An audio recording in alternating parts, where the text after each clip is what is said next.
చంద్రబాబుపై TDP MLA Yarlagadda తిరుగుబాటు జెండా ఎగురవేశారు. తనను ఘోరంగా అవమానిస్తున్నారన్నారు యార్లగడ్డ వెంకట్రావు.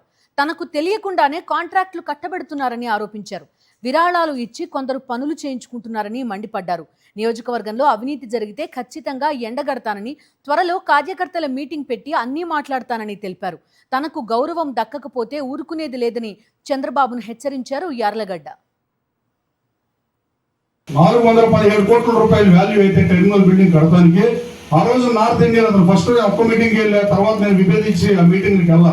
కానీ వాళ్ళు 80% వర్క్ కంప్లీట్ చేస్తే ఇంకా 20% మాత్రమే వాళ్ళకి 306 కోట్లు ఎగ్జిక్యూట్ చేశారు ఎన్కేసీ అనే కంపెనీ వాడు.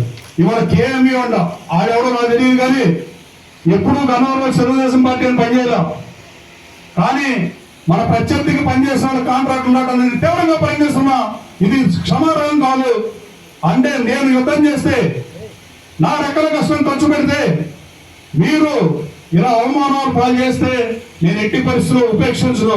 ఇప్పుడు ఇచ్చిన కాంట్రాక్ట్ కేవలం 20% పని మిగిలిపోయి ఉంటే 206 కోట్ల రూపాయలు కేటాయించారంట. అంటే ఆ నార్త్ ఇండియన్ కాంట్రాక్టర్ అయిపోయాడు, వాడు దెబ్బతినిపోయి పాపర్ అయిపోయాడు. వాడి కాంట్రాక్ట్ తీసేసి ఆడు 300 కోట్లతో 80% టెర్మినల్ బిల్డింగ్ పనులు చేస్తే 20%కి ఎంత రూపాయలు అవుతుందో అందరికీ తెలుసు. కేవలం 130 కోట్ల రూపాయలు మాత్రమే టెండర్ ఉంటే 130 కోట్లకి టెండర్ ఎవరు వేయలేదనే కారణంతో మళ్ళీ పిలిచి 206 కోట్లు కట్టబెట్టింది. నా ప్రత్యర్థి మీద నేను యుద్ధం చేసినందుకు మీరు నాకు ఇచ్చే గిఫ్ట్ అని అడుగుతున్నాను. నేను అది చేసింది ఎవరైనా ఏ పార్టీలోనే చేయగలరు ఎవరైనా.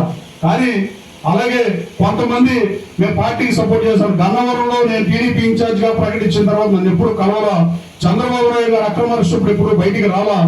మరిన్ని అప్డేట్స్ కోసం ఛానల్ ను సబ్స్క్రైబ్ చేయండి. నోటిఫికేషన్స్ కోసం బెల్ ఐకాన్ పై క్లిక్ చేయండి.